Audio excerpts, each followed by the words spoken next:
Nakilahok ang Regional Police Community Affairs and Development Unit 2 sa isinagawang bloodletting activity sa lungsod ng Cauayan, Isabela. Yan ang balitang hatid ni Patrolwoman Jerilyn Colico.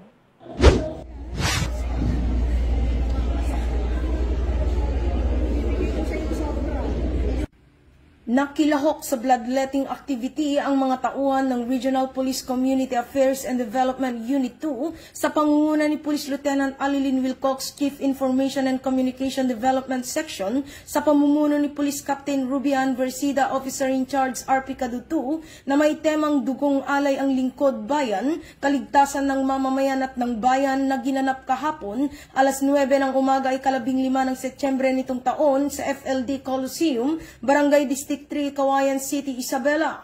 Katuwang sa aktibidad ang Cauayan Component City Police Station sa pangunguna ni Police Captain Pancho T. Cortez Jr. sa pamumuno ni Police Lieutenant Colonel Avelino D. Canceran Jr., Chief of Police ng nasabing istasyon.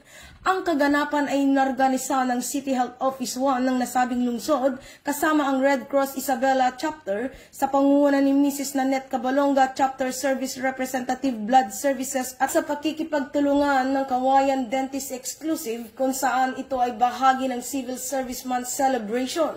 Sa pamamagitan ng ganitong aktibidad, mas napapalakas at naiibsan ang pangangailangan sa mga blood supply ng mga ospital at medical facilities.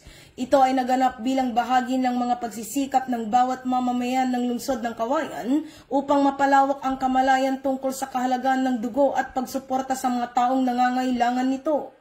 Ang matagumpay na aktibidad ay may layuning mapunan ang supply ng dugo sa ating blood centers para sa mga pasyenteng nangangailangan nito. Nagpapakita rin ito ng pagtutulungan at pagmamalasakit sa bawat isang Cauayenos. Mula dito sa Lambak ng Cagayan, ako ang inyong Police News Network Correspondent,